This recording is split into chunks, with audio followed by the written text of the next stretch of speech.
Welcome back to Ask Allison. Here is today's question. Is it common that your ideal client is essentially you? I'm a young adult therapist and work with young adults and more specifically men. I'm working on really narrowing down my ideal client and painting a picture in my mind and on paper. But when I think about the clients I have that I've done my best work with, all the qualities essentially boil down to the same as my qualities. Oh, I love this one. Okay. First, I would like to thank TherapyNotes for sponsoring Ask Allison. They are the #1 rated electronic health record system available today. With live telephone support 7 days a week, it's clear why TherapyNotes is rated 4.9 out of 5 stars on Trustpilot and has a 5-star rating on Google. TherapyNotes makes billing, scheduling, note-taking, and telehealth incredibly easy, and they offer e-prescribe as well.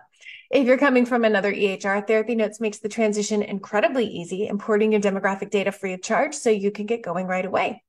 Use promo code ABUNDANT at therapynotes.com for 2 free months and see what over 100,000 mental health professionals already know.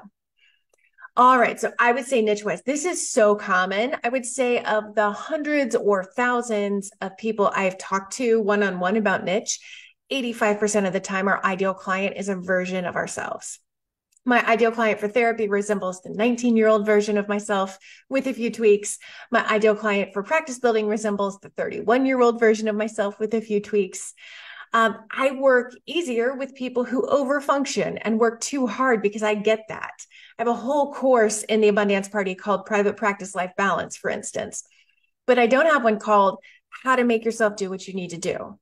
I probably struggled with motivation 3 times in my life. And while I constantly work with clients in therapy and practice building who struggle with motivation, it doesn't come as easily to me as it does to help a workaholic learn to set down their computer and squirm in the absence of achievement. I can do both well at this point, but it took a lot of practice to get to a point where I was helpful with motivation. So you aren't weird or wrong. Many therapists got into this profession because of their own struggles. As long as you've done whatever work you need to in your own healing and your own training to provide competent care, and you're keeping an eye on countertransference, it can be a huge asset to get your client's struggles so deeply. You may find that your niche describes you, but your ideal client is slightly different. Today's free worksheet helps you understand the difference between niche and ideal client because a lot of people smush those together and think they're the same thing.